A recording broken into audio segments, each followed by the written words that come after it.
Nag-fry ko yung patatas. Ihahalo ko yan sa corn beef.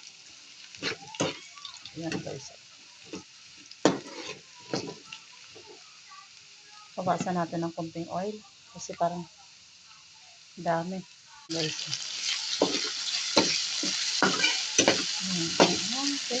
Ulam ngayong umaga.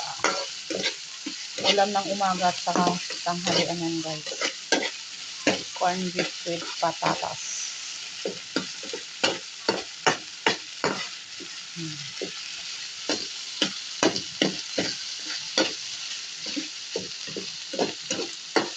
Diba? Ulam ka na. Hinaan natin yung apoy. Nagtatalsikan ay. So, nag-fry ko muna yung patatas. Bago ko nilagay yun, corn beef. Ulam na guys. Yummy, yummy.